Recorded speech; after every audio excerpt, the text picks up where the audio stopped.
Reese's peanut butter cups are the greatest, but let me play devil's advocate here. Let's see. So, no, that's a good thing. That's definitely not a problem. Reese's, you did it. You stumped this charming devil. The living room is where you make life's most beautiful memories. But your sofa shouldn't be the one remembering them. The new life-resistant, high-performance furniture collection from Ashley is designed to withstand all the spills, slip-ups, and muddy paws that come with the best parts of life. Ashley high-performance sofas and recliners are soft, on-trend, and easy to clean. Shop the high-performance furniture in-store or online at ashley.com. Ashley, for the love of home. Hello, this is international football commentator Derek Ray, and you're listening to the Ranks FC podcast.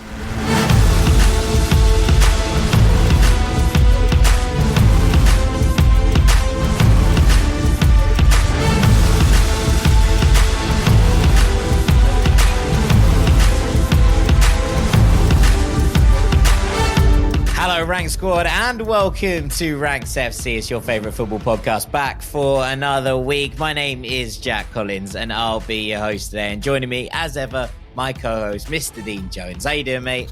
I'm good, mate. Yeah, I was just thinking, as you said, as ever. Yeah, we do this a lot, don't we? We sit here and chat to each other about football. It's a great thing. It's a wonderful It's a great life thing. It's in many become ways. like one of the most regular parts of my life. Lots of things change, but every Tuesday afternoon, Jack Collins will be sat here. I'll get a little message through on WhatsApp, pop on my laptop, and there he is, ready to chat football again. It's a wonderful game we play. It's a wonderful life we lead in many different ways. How are you? You well? I'm okay, mate. Yeah, we're obviously at the business end of the season, unless you're our Fulham team, who are now on the beach season. We've given up.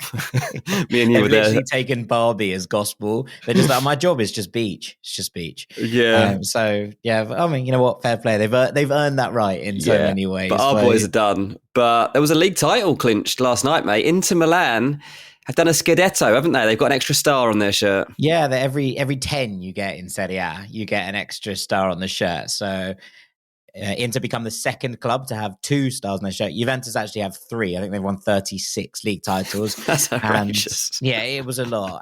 Inter have won their 20th last night. Milan stuck on 19. So not only did they surpass their city rivals, they also won the league in a sort of nominal away game at San Siro, which is, I think this might be the perfect way to win a title.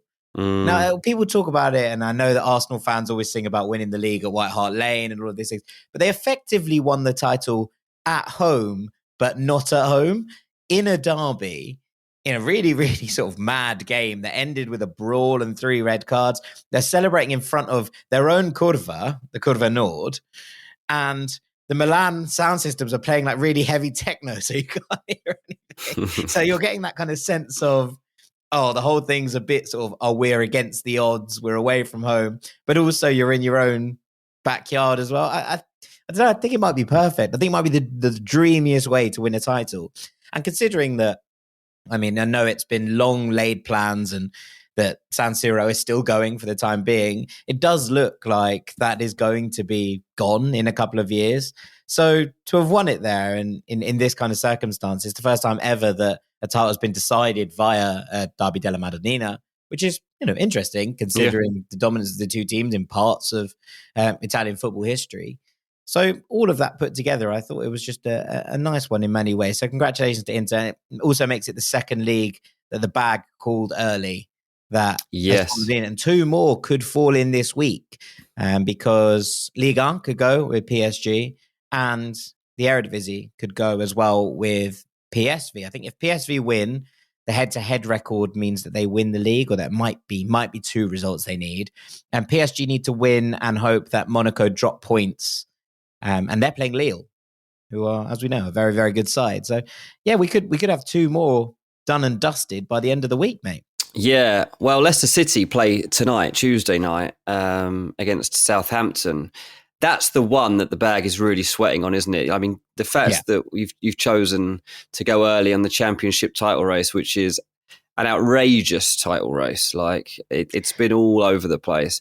And Leicester are top, to be fair. Leicester was sort of 7 points clear in October when I called this one, I think. Yeah, and they've got back there, but they're 1 point clear at the top at the moment of Leeds United, who are second, but Ipswich in third are 2 points behind, and they've also got the same number of games as Leicester, so they've got a game in hand on Leeds. It's all very, very tense. Leicester, Southampton. As you look at its pod, just check the score right now to see if Leicester managed to see off Saints, because that is a massive match. It's a huge game. Leeds were excellent on Monday night as well. They played Middlesbrough. It was a wild game. Excellent might be the wrong word. They defended comically at times, but equally going forward has been where Leeds have really struggled of late. And actually to go and score 4 goals at Borough was very impressive. Somerville, excellent again. Really, really good. A championship player of the season, bagging 2 and getting another assist last night. But yeah, Leeds keeping this alive, because if they hadn't won and Leicester had won tonight, pretty sure that would have guaranteed not the title, but automatic promotion for Leicester. So, it did keep the game alive. The championship is rolling into its final weeks of the season. Obviously, it ends a bit earlier than some of the other big leagues because of the playoffs and the way that all falls out. So, yeah, it's right in crunch time with the championship at the moment. The bag is praying that Leicester get the job done and we can have another bag next year. But let's move on, shall we? And let's move on to European competition. We're going to discuss all 3 of the major European competitions today. We're going to discuss the Champions League, the Europa League, and the Europa Conference League, rank the last 4 in each competition. How likely I think we think they are to win the competition. We're going to start, DJ, with you on the Champions League, and then I'll take over for the Europa Twins after the break. Yeah, so we're down to the final 4 in the Champions League, and on Tuesday, the 30th of April, we'll see Bayern Munich host Real Madrid, and on the Wednesday, 1st of May, we'll see Borussia Dortmund host Paris Saint-Germain in their first leg. So I'll be ranking these teams 4-1 based on who's going to win the Champions League. And I'll start at number 4 with Borussia Dortmund, the underdogs of this year's competition. The team you now need to root for if you're totally neutral to this and you would like a beautiful tale to follow and celebrate. Edin Terzic, the manager of Borussia Dortmund, should probably have been sacked by now, to be honest, but he's given himself not only a lifeline, but he could go down as a legend of the club if he can pull this off and actually win the Champions League. You got Jadon Sancho out on pitch. He's a player that wasn't deemed allowed to even be in the same building as Man United's first team a few months ago. Now he's marching on into a Champions League semi-final at a place that he feels very much loved. Let's remember, right, that Dortmund did already top Group F in the Champions League group stages, the Group of Death, and that included PSG, their opponents in the next round. Now, that's very good, but they were beaten 2-0 by PSG in the groups, and they drew in a game that, to be honest, PSG should probably have won. So they really are up against it in this game. And look, to be fair, both teams have moved on since that seems like a long, long time ago in football.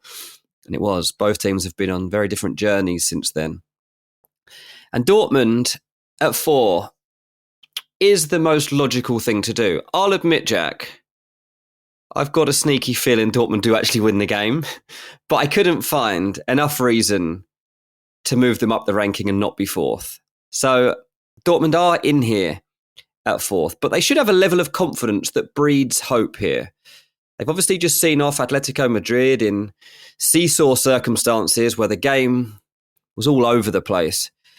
But I want Dortmund to prove that they are not just the 4th best team left in this competition.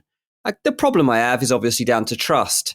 We've had this again and again with Borussia Dortmund through the years, but even after they come through that Atleti tie at the weekend, they're leading against Bayer Leverkusen. They have the chance. They're a little bit unlucky. But they have the chance to end the run, to stop them from being invincible. And Leverkusen score in the 97th minute. Now, to be fair, Leverkusen always score a late goal. They always find a way to make sure that they are invincible. But I was a little bit like, that's so Dortmund. Like, corner, a header, it's in. Of course, they didn't manage to see it through. I'll just always have these trust issues. But yeah, it's tough for Borussia Dortmund. They're home in the first leg against Paris Saint-Germain, and they need to make that home leg count. And I'll go on straight away to number 3, Jack, because at number 3 are their opponents, PSG. Oh, okay. Is this where you've put them? That is interesting. Because, I mean, I agree with you in that this is sort of the trust issues derby in so many ways, right? Like Dortmund are Dortmund, and this is what they do. They find a way of being able to hurt you when you want them to really pull through. But PSG have had their own major issues in the Champions League, especially at latter stages of competitions. Yeah. So basically this is the tie that decides who's going to be runners-up for the Champions League, I guess. But it's a really difficult one to judge. I do think it's good for PSG to be away first. I think that will suit them. If this was the other way around, I think I might be with you, but I got to say, maybe we'll talk about it afterwards, but this is too low for me for PSG. Look, against Barcelona, it didn't start well for him, but Ousmane Dembele was outrageous, showed the traits that we always knew he had in there somewhere. But, PSG were helped by the fact that Lamine Yamal was taken off in that game. Xavi had a tantrum. Barcelona kind of lost the plot in the game. It all fell apart. And then it ends up with a 4-1 away win, a couple of Mbappe goals. Bosh, they're into a semi-final.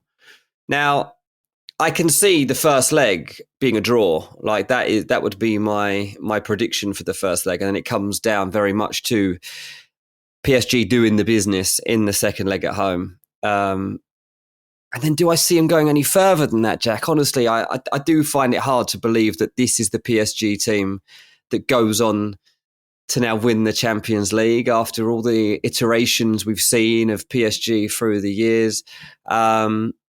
If they go on to play Real Madrid, then obviously there's this weird narrative where Mbappe will be playing for PSG against Madrid, could win it for PSG to then go on and sign for Real Madrid a few days later. So a Mario Götze conundrum, isn't it, from Borussia Dortmund, Bayern Munich all those years ago? Exactly. So it's a great narrative, but it's just that. Is it any more than a piece of fiction? For now, it's not, mate. The football gods are telling me that PSG just don't know how to win this competition, and I'm listening to them. I'm saying, I think you're right. I can't see these lads rocking up in London and then parading through Trafalgar Square with the trophy held aloft. I can't see it. The only thing that I think changes a little bit is Luis Enrique. He might be the factor. He might be the factor that proves me wrong here. This guy is smart as they come. I mean, when you look at all the bosses that are left in this competition, it's Edin Terzic feels very much the odd man out, I have to say. And Luis Enrique, that power might be another factor that gets him past Borussia Dortmund in the semi-final. And if they are to lift this trophy, then the Enrique factor is going to be key. Yeah, I mean, this is the big one for me. And I think this is why I'd have PSG second.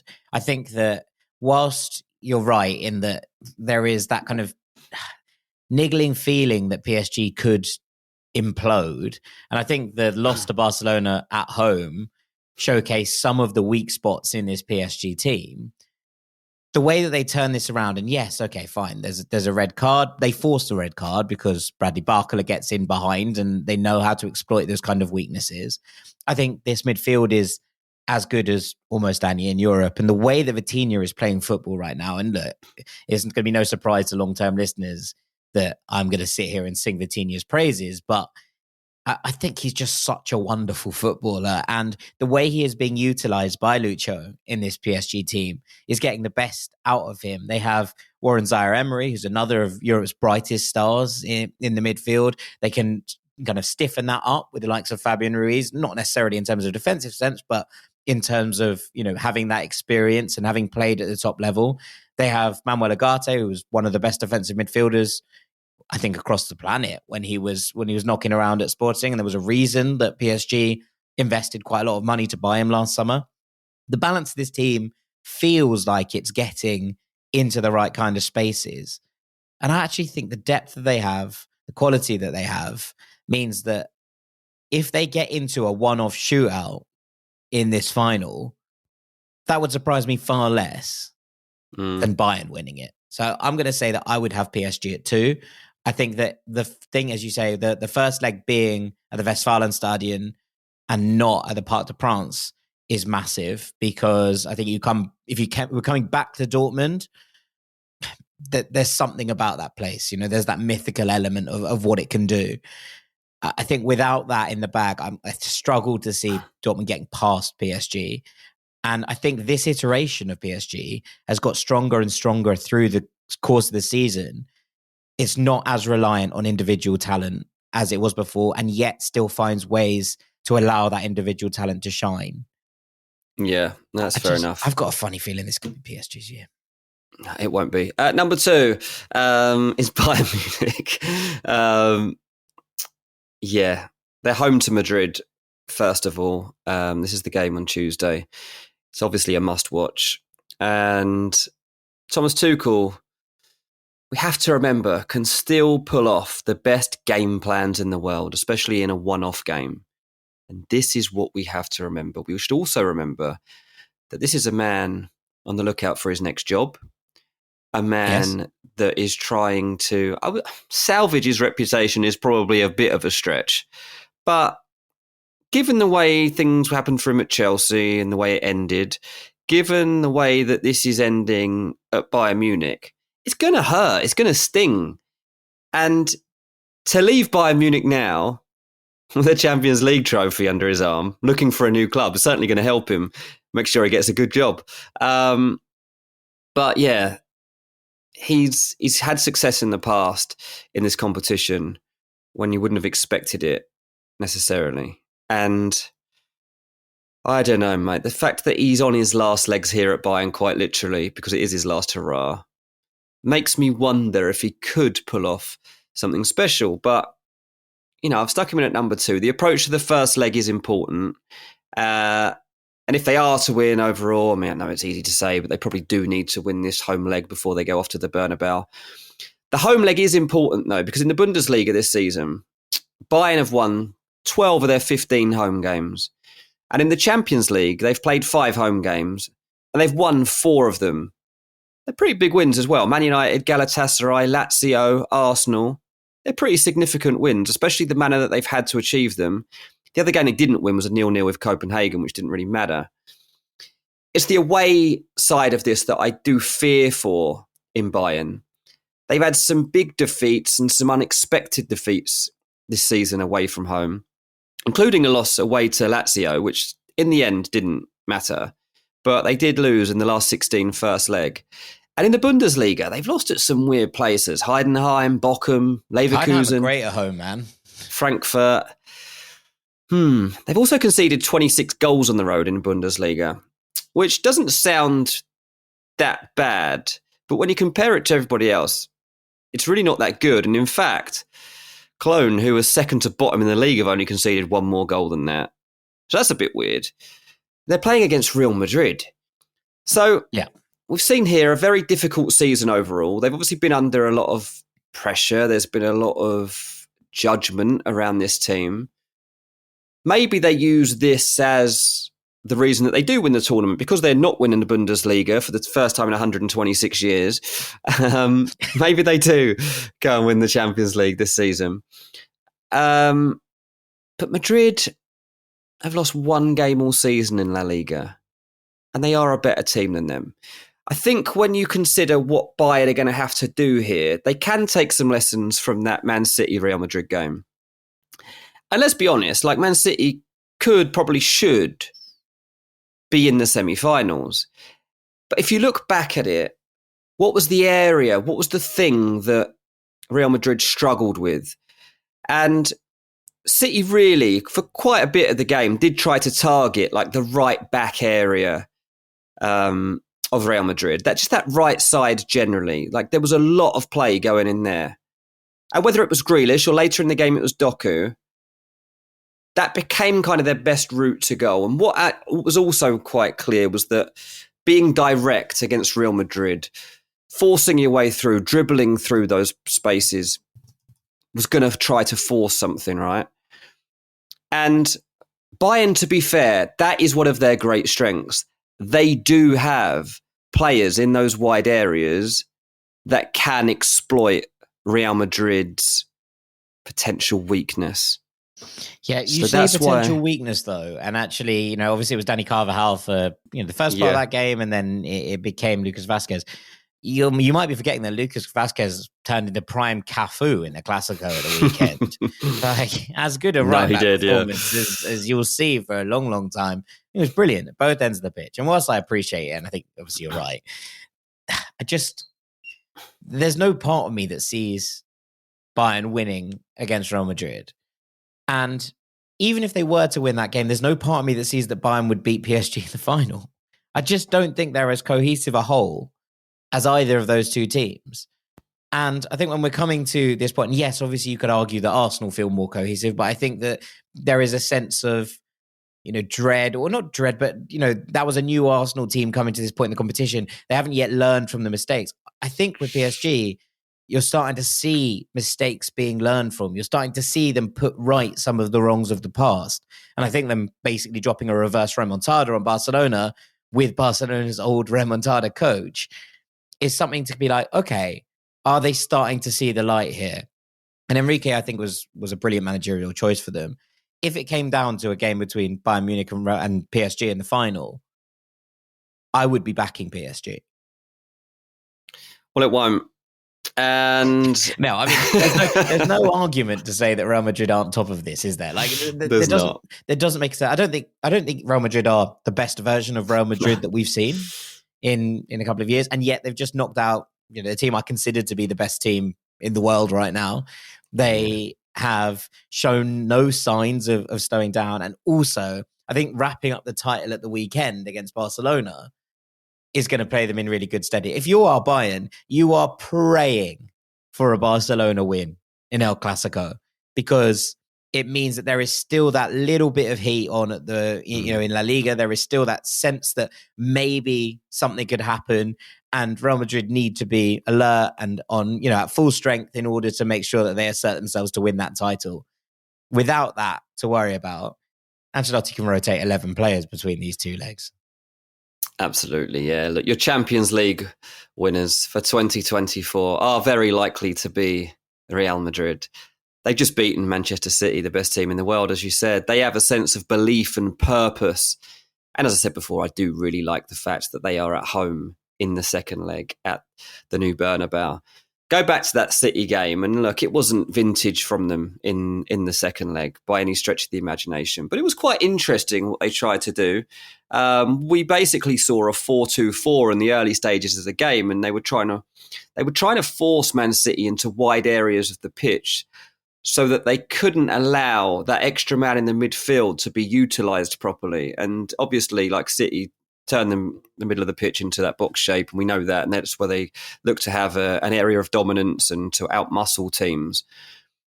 And Madrid worked quite hard to stop that from being the case, and they did that by getting basically a four-man attack that would push onto the men and force them to play it wide. It was quite risky, and it nearly didn't work, but it did just about. And later in the game, they couldn't maintain that tactic throughout, and by the end, we were basically seeing man-for-man tactics employed. But City still could not get the ball into the areas that they wanted. And Madrid did continue to force them wide, and they continued to force City to cross the ball in ways that they don't really want to, which ways that they would normally be able to resist. And they couldn't. In modern football, we do get heart eyes about elegant football, and we love to see the way that Man City play. But the pretty stuff doesn't always bring the big rewards. You're preaching to the choir here, aren't you? Look, Real are ruthless. They're dangerous in transition. And we've seen this time and time again. Bellingham said after that game that they play off the cuff, and I can't get this out of my head. It's astonishing that they are actually able to do that, and I believe him. I don't believe like it's literally off the cuff all the time, that they're making up their movements, but it does definitely hold some weight when you see the structure of the side and the fact that their attacking players come from moments like that one when Bellingham plucked the ball out of the air with that exquisite touch. It's not planned, it's pretty remarkable, but it's also game-changing. And then they also have this resilience. And that's not luck. It's not luck that they didn't cave in against Man City. Perhaps it's luck that Kevin De Bruyne stuck the other big chance over the bar. But away from that, there is a sense of real defensive organisation and a plan of sorts and reliability on your goalkeeper and the men in front of him, cancelling out someone like Erling Haaland. And well, they need to replicate that here, and they have to do it against Harry Kane, who's a better player than Erling Haaland. He scored 40 goals this season for Bayern Munich. But this is Real Madrid's competition. They are the kings of the Champions League. Carlo Ancelotti has been involved in 200 Champions League matches, and 5 of them are Champions League finals.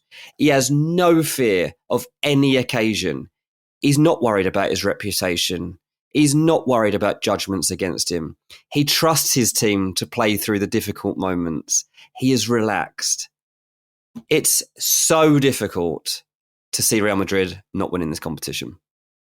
Yeah, I agree. It does feel... Sorry, that was predictable. I mean, there is a sense of predictability about it at this stage, though, because this is what they do. And, you know, I don't think you'll find many people on the planet who will have looked at that Real Madrid-Manchester City game and thought the winner of this competition is not coming out of this tie. And, you know, obviously things can happen. It's the Champions League. It's knockout football. Upsets can happen. You know, changes can happen. Lots of things can happen that can throw things off. But the logical, sensible thing to kind of back here is the idea that the Real Madrid win it, right? That's where we're at. And I think that not all these predictions come true, and they're definitely not all 3 competitions. We're not going to call them all right. But there is a sense that when it gets to this stage of the competition, you have to lean on the things that you know in order to predict it. And I thought that looking at the way that the Real Madrid were able to shut down City in these right areas, and actually the defensive effort that they put in, and then to go and spring that final blow at the Clásico at the weekend off the back of it, right? When Real Madrid at times in that game looks absolutely shattered. They looked dead on their feet, and they found a way to get the ball to Bellingham in the final moments for him to score another Clásico winner and to basically call game on the title race, if they hadn't already. You know, very much the kind of defining moment. So I think to say anything apart from Real Madrid are the favourites to win it here would be disingenuous. Yeah, I guess that's part of it. I mean, I've said this. I mean, if anyone has listened to the Champions League takeaway shows, I've probably been saying it since the beginning of the season that Madrid are going to win the competition. So I guess this was no surprise that I'm back here. But there's more and more proof that it's going to come true. And yeah, it's going to be a big shock if they exit the competition. Or anywhere. Ever again. I mean, ever again, yeah. If they don't win this competition one year, I'll be shocked. Yeah, I mean, it is starting to get to feel like that, isn't it? And yeah, I mean, look, next season, you add Mbappe into this, you add Endrick into this, you know, maybe it's a little balance off. You never know. Like, maybe. Right now, it all feels very Los Blancos, and I think that it'd be hard to say anything else. All right, we will leave the Champions League there. After the break, we're talking about the Europa League and the Europa Conference League. Don't go anywhere. The living room is where you make life's most beautiful memories. But your sofa shouldn't be the one remembering them. The new life-resistant, high-performance furniture collection from Ashley is designed to withstand all the spills, slip-ups, and muddy paws that come with the best parts of life. Ashley high-performance sofas and recliners are soft, on-trend, and easy to clean. Shop the high-performance furniture in-store or online at ashley.com. Ashley, for the love of home. Welcome back to Ranks FC. Yes, it's Dean talking, and that means there's a Jack ranking coming. It's the king of the Europa, Jack Collins, whether it's the Europa League, whether it's the Europa Conference, whether it's something else that the Europas produce in the coming years. Jack Collins will be the only expert you need, and he's going to run us through 4th tier European competition. I was going to say, well, I'm trying to think of a name of it then, the Europa National League or something. But yeah, this is yours, mate. This is your cup of tea. This is what you live for.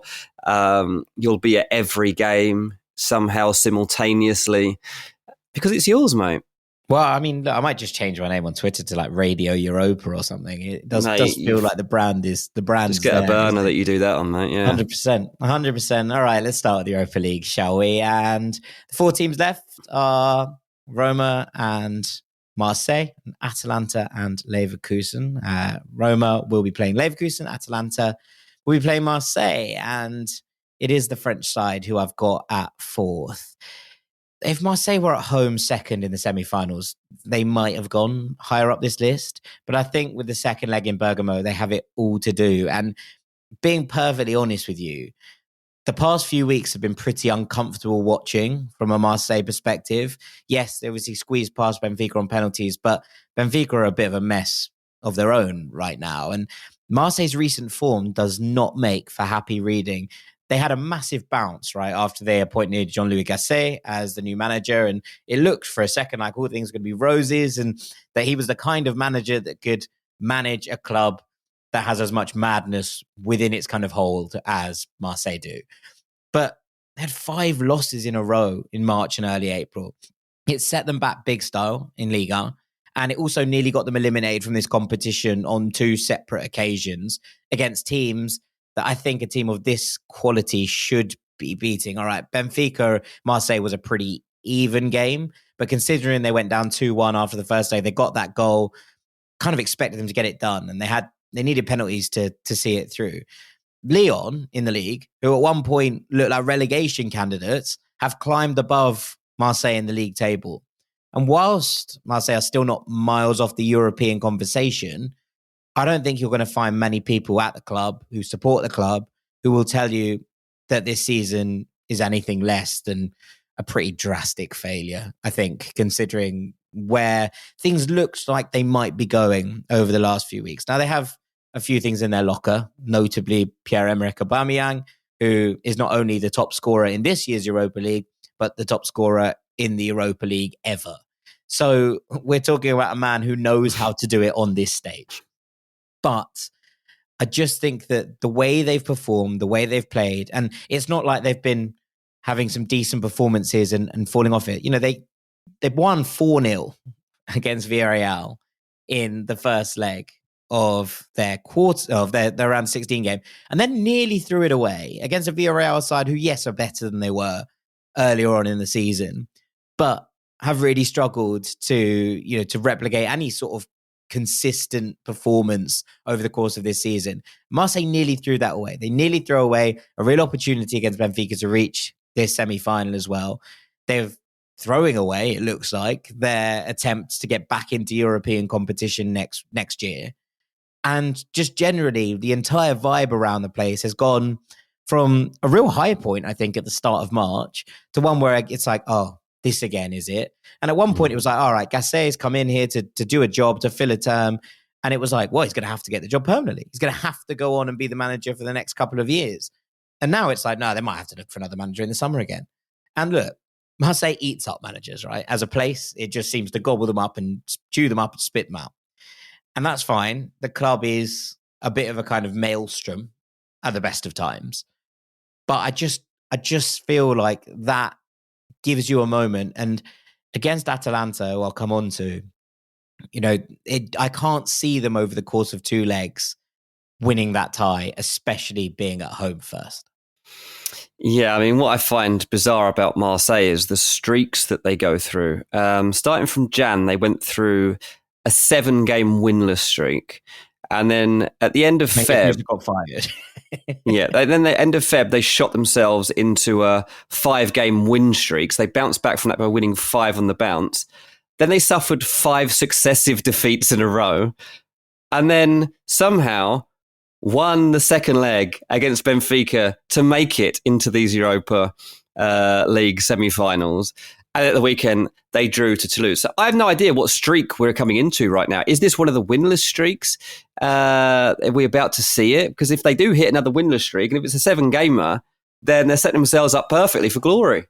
Well, maybe, but I can't see it. I really can't. I don't think that there feels like the right kind of vibe around the place. And look, I suppose that you could argue that a big win and everything can change. A couple of wins in the league and everything can change. But I just feel like over the course of all of it, they feel like the weakest team left in the competition. And I would go so far to say by some distance. Whereas, the other 3, I think, or the other two in the middle at least, don't have loads between them. But it takes me on to 3, which is where I've put Roma. Now, Roma have lost just twice under Daniele De Rossi, although one of them was on Monday night. And it looks like a relatively clean bill of health is something that the Roma fans can hang on to, right? Obviously, Evan Ndika collapsed in that Udinese game, was flown to hospital. He is not going to be back this season. And we wish him all the best, but he's not going to be playing again. But apart from that, Tammy Abrahams has recovered from his ACL injury. He played on Monday against Bologna. He looked very rusty. Apart from that, everyone seems to be fit. Dybala seems to be getting through the rest of the season. Romelu Lukaku was probably knackered after that Milan game where he spent the entire time bullying Matteo Gabbia. But he comes back into this, and we know what his record is like in the Europa League and how good he is here. This is a good Roma squad, and they have the basis, I think, of what they did under Mourinho, obviously winning the Conference League, getting to the Europa League final last year, losing on penalties, being denied that penalty shootout, or denied that penalty late on in the game, which for red card that led to all sorts of shenanigans. It just did feel like there was a good base here. And the fact that Mourinho left and De Rossi came in, and look, I think that this is more of a compliment to Jose Mourinho than anyone else, but the foundations are really strong.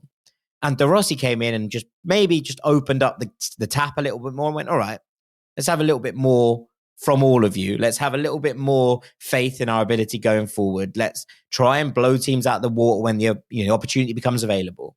And it worked really nicely. But on Monday against Bologna, and yes, you have to take into account that obviously they played on Thursday night. Bologna had an extended break, and they're two sides competing at the same level in Serie A this season. But Bologna were by far the better side. And it worries me that Roma have Leverkusen, who obviously are on their own sensational run. And I think with the Europa League, I tried to make this a little bit like who's playing who. I don't think there's loads between Atalanta and Roma in terms of where they are. And Atalanta are in at 2 here. But I think that Atalanta will beat Marseille, whereas I don't think that Roma will beat Leverkusen, and therefore I've put them in below them. and that's what I've got to. And look, Atalanta have just had one of the most famous 2-legged wins they will ever have, right? And that's a result that will kind of echo across the history of this football club. Their performance at Anfield was sensational. And part of me is starting to think that Atalanta are really built, not specifically for European or knockout football, but actually for Europa League football. Oh. And there is a sense, I think, around Atalanta of the way that they play, the depth that they have, and the chaos that Gasperini is willing to unleash can sometimes blow teams away.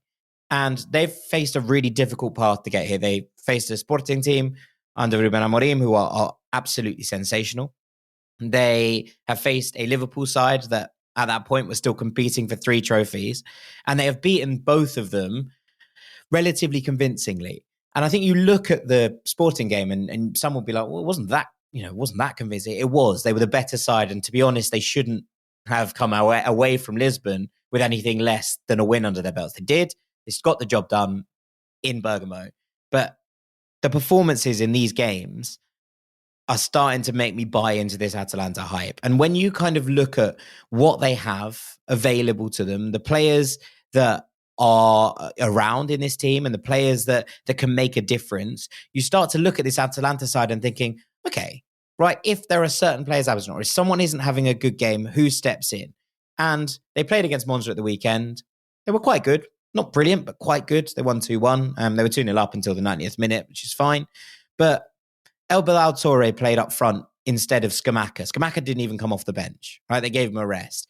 Adamola Lookman and Shada Ketelara played fine, but they rested 10 Cope Miners. Alexei Moranchuk didn't come off the bench either.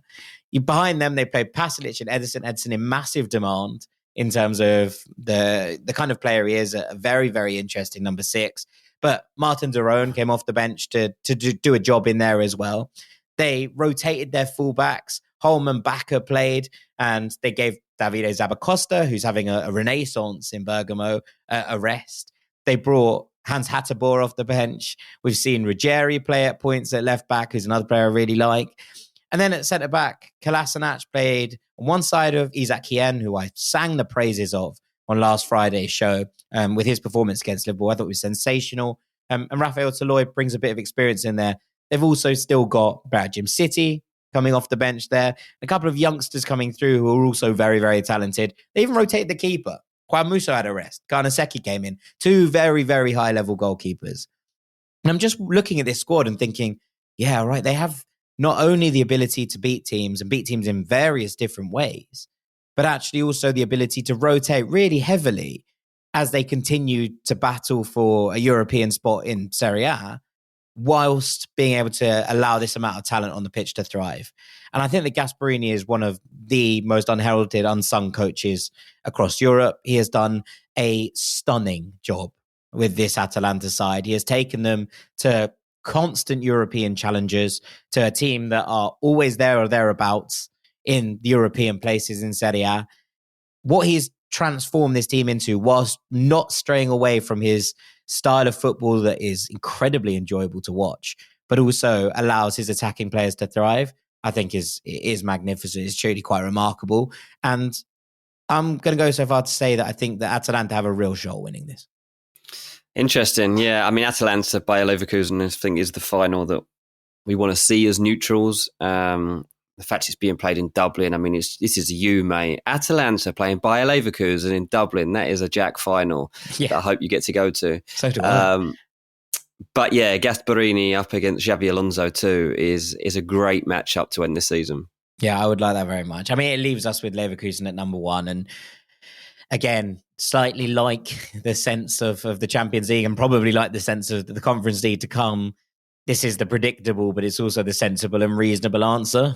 This is a team that have not lost this season. Now, they've come close on a number of occasions, notably, I think, in the Europa League across those two ties against Qarabag. And West Ham put them under real cosh in the first half of the second leg of their quarterfinal as well. And I think that there is a sense that, amongst West Ham fans, that maybe they gave Leverkusen too much respect in the first leg. And actually, the way that they built this entire thing up could have been challenged. Dortmund, obviously, we spoke about earlier on, gave them a really good game at the weekend as well.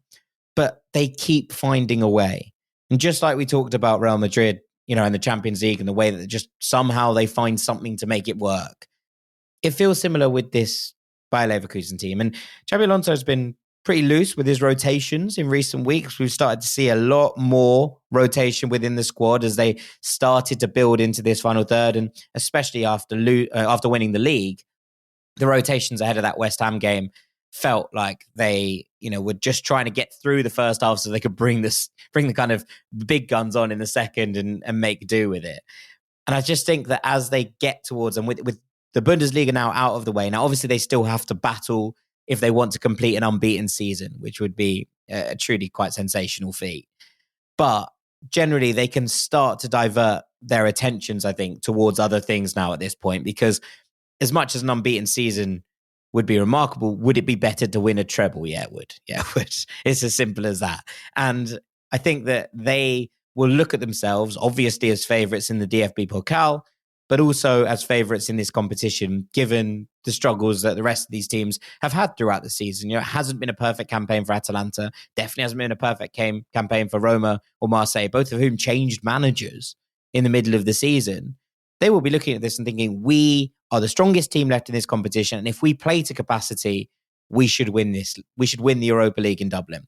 And I find it hard to look at them and think that if they, as long as nothing goes dreadfully wrong, we don't see a massive injury to someone like a Florian Wirtz or a Granit Xhaka, who have been so key, the two of them, to the midfield and the way that this team operate. I feel it's going to take something pretty out of the ordinary to stop this Leverkusen side. And that means that it would be unfair to put them anywhere but top of this ranking. Yeah, I mean, it's especially that factor that this team just don't know when they're beaten, do they? I mean, you've only got to look across recent games when we've seen them really go up against it, whether it was Dortmund at the weekend, who thought they'd beaten them, whether it was the West Ham game where you thought it was getting late on, and then Frimpong pops up with a deflected goal in the 89th minute. What was that other game? I'm thinking of one recently when they turned it around. Oh, Hoffenheim, when they were home to Hoffenheim. They were 1-0 down, 3 minutes left. Andrich scores with 2 minutes left, and then Schick scores in the first minute of injury time. It's another crazy Leverkusen win. obviously Schick's come up with multiple goals in those circumstances, but recently other players have cropped up too. They've all got that belief that they're never beaten. They all refuse to be beaten. And, I've watched football long enough to know what that counts for. And no matter how good Atalanta are, technically, have they got that same mindset? Have they got the capability to pull themselves through in moments like that? And I mean, the plain answer is probably no, because they do get beaten. Like, even this month alone, they've lost 3 games this month alone, because they lost to Liverpool, even though it didn't matter in the end. They did lose that game. They've lost to Cagliari. They've lost to Fiorentina. And that does count for a lot.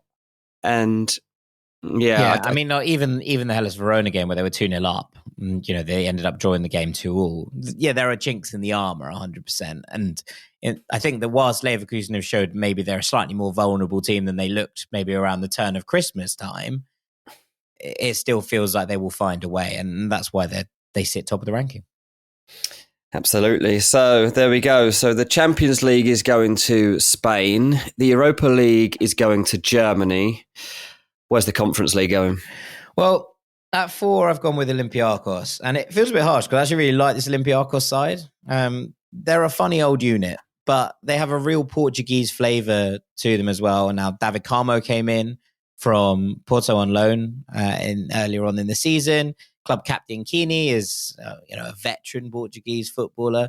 Andre Horta's on loan from Braga. Chiquinho used to play for Benfica. And Daniel Podence, Portuguese international. Gelson Martins spent a long time at Sporting. Fran Navarro did great stuff with Gil Vicente and then went to Porto, and it just didn't really work. And that's sort of touching the top of the iceberg, to be perfectly honest with you. Ruben Vezo's there. Joao Carvalho's there.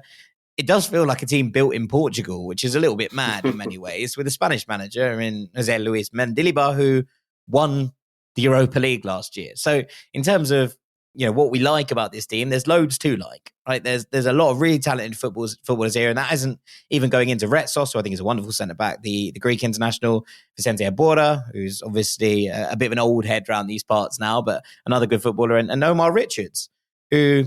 I'm not quite sure how he's ended up here, but he has. So it's this is a good Olympiacos side, and they've had some really good results in recent weeks. They're still in the title race in Greece. They had a big win over PAOK recently, just to kind of keep themselves in that conversation. They need to win the game that they currently have in hand in the playoffs to keep themselves abreast. But they feel like they're growing into this season, and the win against Fenerbahce in the last round was really impressive.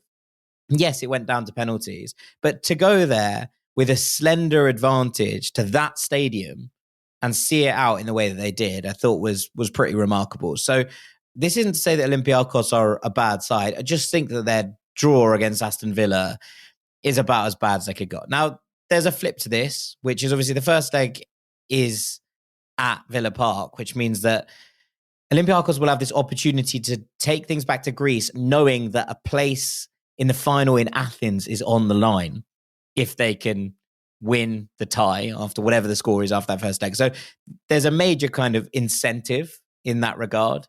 2 managers here in Emery and Mendilibar, who have both won European competition and both have, that sense of been there and done it about them.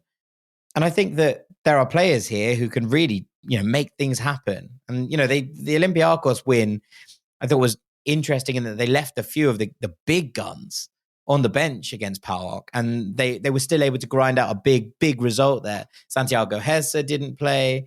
El Ayoubi didn't play. Some really good footballers who didn't get a nod here and still managing to find a way. And I think that given the way the last few games have gone, we're starting to see Olympiacos find a rhythm and a rhyme that's kind of all been kicked off by that ridiculous win against Maccabi Tel Aviv, where they were 4-1 down after the first leg of their round of 16, and they win 6-1 away from home after extra time to do that. They then go and they beat Aris 3-0. They beat Lamia 5-1. They win against Fenerbahce. They were 3-0 up in that game, and the defensive vulnerabilities that allowed Fener to get back into it are probably why they're bottom of this list and why I can't see them just about taking Villa. But I think that it feels, when you put someone 4, it almost sounds like it would be like no chance whatsoever. I do really like this Olympiacos side. I just don't necessarily think that they have what it takes to undo an Unai Emery Villa. So yeah, that's why they're bottom of a tough tie. Yeah, it's a tough tie for them. But 3 and 2 is where I've really struggled, Dean. I'll be honest. This is where I've really struggled to put teams because Fiorentina were obviously finalists last year, lost to West Ham. They played Club Brugge, and there's a real sense here of like, to be honest, Olympiacos, Club Brugge, Fiorentina, not loads between them, I don't think.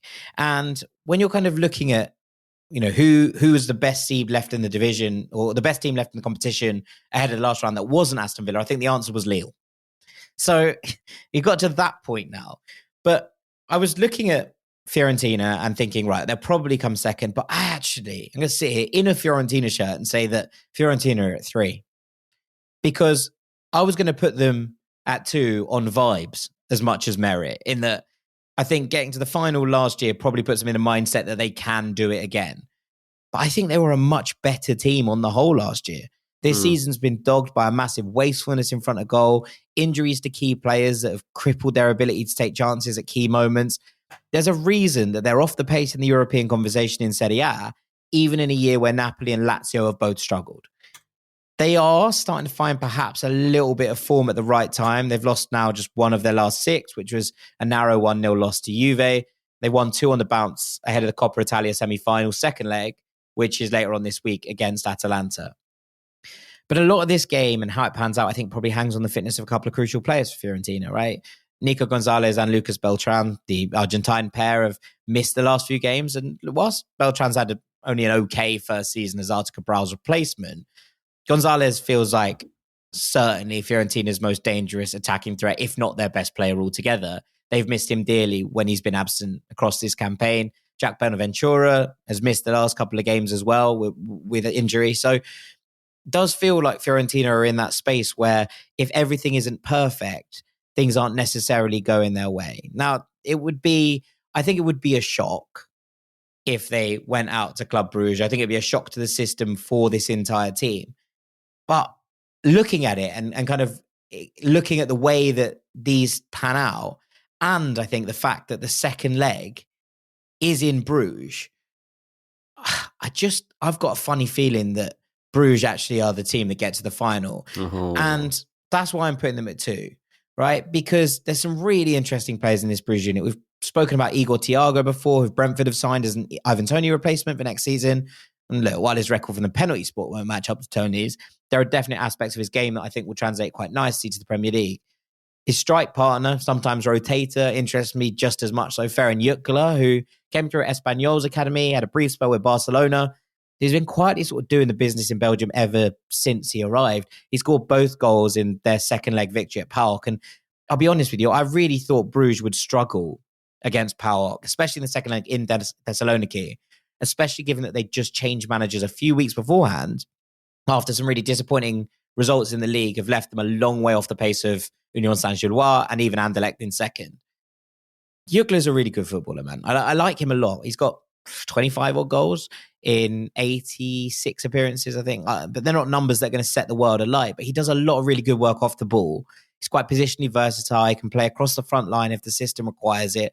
I think there's a player in there. And I think that someone's going to take a gamble on him at some point because his overall game is really smart. But you come into form, and despite Club Brugge's league position, the results since their managerial change have been really encouraging, right? They beat PAOK in both legs. They beat Anderlecht and USG away from home in the league. They've been tactically flexible. They've switched systems to combat the strengths of their opponents. And then they have Antonio Nusa, who, yes, I think is an absolute superstar in the making. I don't think there's much doubt that he's going right to the top. He's being tracked by almost every top club in Europe. And yes, whilst there's some concerns about injury, on his day, he's such an incredibly explosive player to have in the mix. A glorious one-on-one footballer with the ability to leave defenders in piles of their own making on the floor. And the spine of this team is strong too. Hans Vanneken's an old head at this now. And yes, he's not the most physically accomplished player in the world, but his ability to create from deeper positions is really important to this Bruges side. While Hugo Vetlesen is another Norwegian who I think we've seen rise through the ranks here to become a key part of this midfield. Between them, they can unpick most locks. And behind them, They have Rafael Onyedika, you'll know, is again another one linked to a lot of different clubs, emerging as a serious talent. And he locks things down behind them.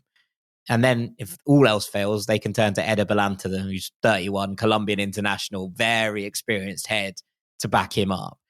The defense is less heralded, and it's not these names that, you're seeing linked to Premier League clubs, to Serie A clubs, to La Liga clubs, but it's still quite an exciting mix of youth and talent. And the freedom that the club seems to be playing with after Nicky Hine took over from Rolly Dyler has produced some really impressive results defensively. These have been tough games, and they've conceded just 3 goals in the 6 matches played since he's been in the dugout. They've won 5 and they've drawn 1. And they've been really, really good at home. So I'm going to say that I fancy Club Brugge to get through ahead of Fiorentina. Now, I hope I'm wrong, because I have a soft spot for Fiorentina. But I've just got a feeling that how wasteful they've been, how frustrating Fiorentina have been across this season, that Bruges might just get the better of them.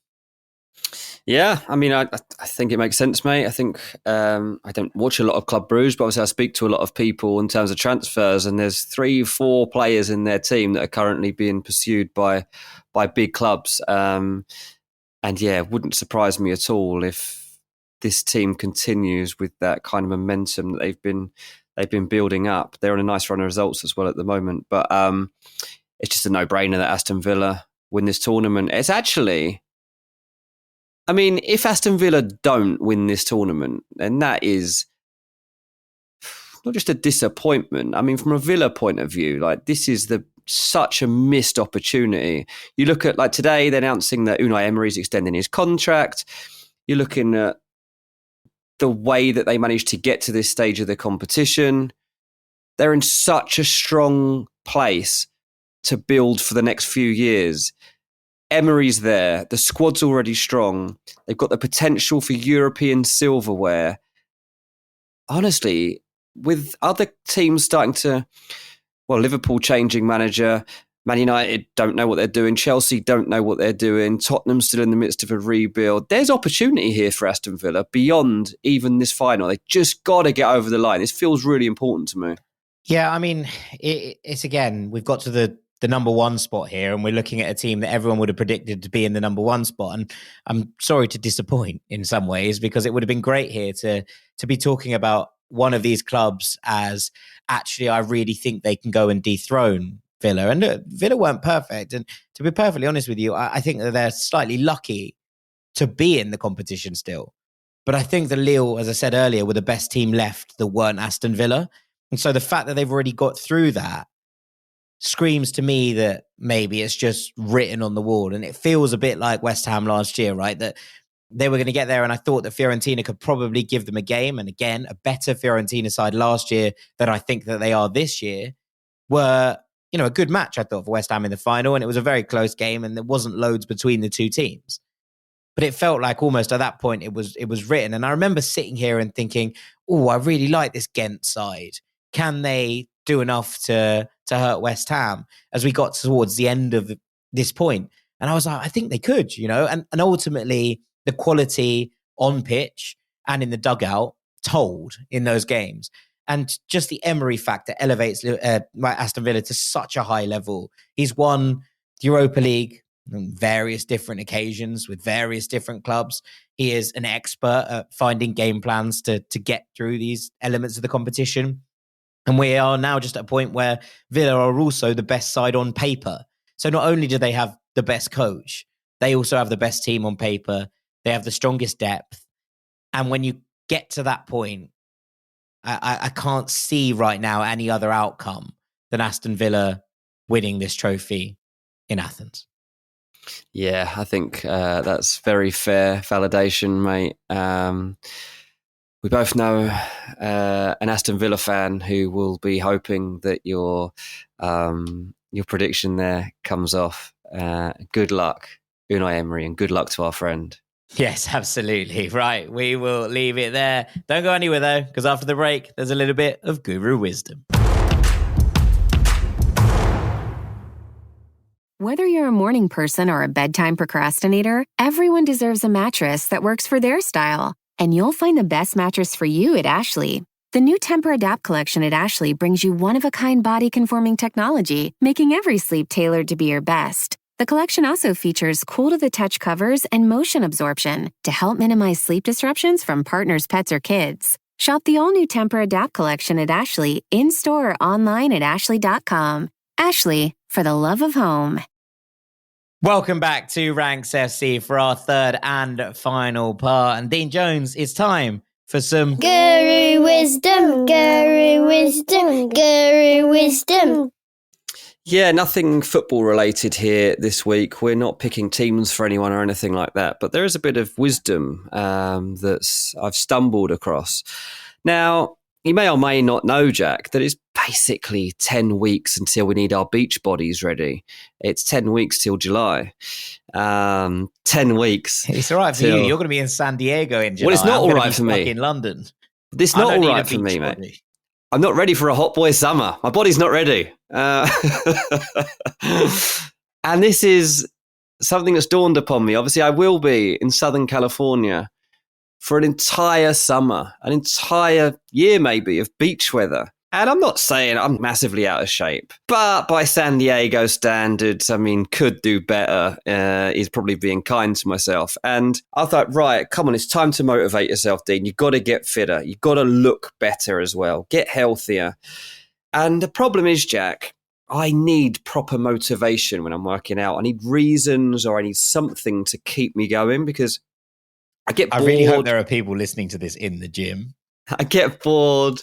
If I think of things that have motivated me for, like when I was younger, like I just had football, so I had to stay fit for football. I was playing football to keep fit. Then there has been moments like getting married, things like that. Like before my wedding, I got as pretty much as fit as I've been. Even before I had kids, I went through like a long spell of working out properly.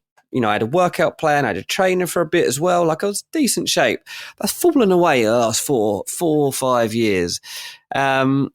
So I was like, right, I've got a new plan. I was like, still got to do this. It's at home. I'm not going to a gym. I can't be, but I know that even the journey from here to the gym is going to put me off. So it's got to be at home. Got all the weights and stuff at home. It's fine. But I was like, I need something to motivate me. How do I? It's Dean. Oh, I love a bit of that.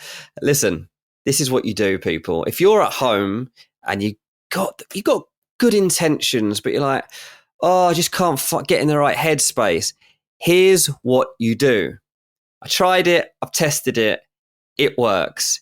You go to YouTube, you type in beach walk, and you type in the city or place of your desire, right? So I put in, for example, Mission Beach, San Diego beach walk, and you get a half-hour video of amazing scenery and loads of people that are absolutely amazing in their swimwear. And if you were on that beach in that moment, you would be thinking, oh, I wish I'd worked out.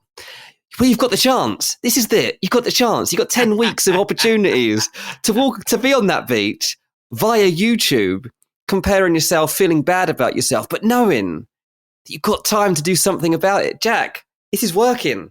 I'm loving it. I've been on some great beach walks recently. I've been in Rio de Janeiro. I've been along Ipanema Beach. I've been to Mallorca. I've been to the Algarve. Been around San Diego. Having a lovely time with these workouts. Put a bit of music on my phone. I get the YouTube set up with the beach walk that I want for that day. Find one that's about the right timing. And it's proper motivating because even when you're like taking a break, somebody will suddenly come onto the screen and you're thinking, you're either thinking, I don't want to look like him, or I do want to look like him. Mate, I think I'm onto something. I think this might work for me, and hopefully, but this bit of wisdom might help one or two of our listeners too. Dean's body shaming camp. Basically, yeah. You're body shaming yourself. I mean, look, whatever gets you through the day, as the Lighthouse family once said, I suppose. Well, I mean, look, I'm glad it's working for you, mate. That's that'd be my take. I mean, I don't know the results are there yet. We're only a couple of weeks into this, but if it goes well, you'll see before and after. No, you won't. You won't see any before and after pics. Don't worry. But you'll be able to tell, mate. I'll be very confident coming onto these podcasts, and you'll be sat there on our Tuesday afternoon, and I'll be sat here shirtless, On the beach. Well, I mean, I've enjoyed my gym routine this year. I don't know why. I found a rhythm with it, which is good. But the last few weeks I've dropped off a bit because I've got a golf tournament coming up. Big thing. Me and my brother run down the years. It's it's just starting to get into real sort of heated moments. The two teams, it's Ryder Cup kind of style. Yeah. And so instead of going to the gym, I've just been playing golf loads. Yeah. Which is great, but I didn't realize that golf is actually quite a good shift because you're walking a long way, especially if you have to zigzag across the course like I do, where the ball's sort of flying off in random directions. Yes. And I played 3 times last week. And I was like, wow, I've actually done a lot of steps. Been putting a lot of miles on the board. So I'm hoping that maybe the downtime in gym time has been offset by wandering around courses, and hitting the ground 400 times. So it's all very exciting. But I'm playing well. I'm enjoying myself. I'm getting good. There, well, that's very good, mate. Yeah, I'm off to do a different type of exercise right now. I'm taking Dylan and Reese down to the football pitch. They haven't played properly for a week or so. They're desperate to get down there. So I'm going to stick the boots on in a minute, mate, and have a bit of run around out there. There you go. Everyone's a winner. And on that note, I think we should probably call this a day. So all that's left for me to do, say thank you very much to my co-host, Mr. Dean Jones. Cheers, mate. I've been Jack Collins. Thank you so much for listening to this Ranks FC podcast. We'll be back next week with stories from our various adventures this weekend. Dean is off to Madrid and I'm off to Naples. I'm going to see Napoli against Roma in the Derby della Sole. The Derby of the Sun in southern Italy, which is cool. My first time ever at the Maradona. So very, very excited about that. If anyone has any mad Naples tips, then please do drop them in our DMs on Twitter or whatever. I can do my best to get around to them, but can't wait to get to Napoli. I'm very, very excited. So lots of fun to be had this weekend. Thank you so much for listening. Take it easy. Peace. The living room is where you make life's most beautiful memories. But your sofa shouldn't be the one remembering them. The new life-resistant, high-performance furniture collection from Ashley is designed to withstand all the spills, slip-ups, and muddy paws that come with the best parts of life. Ashley high-performance sofas and recliners are soft, on-trend, and easy to clean. Shop the high-performance furniture in-store or online at ashley.com. Ashley, for the love of home.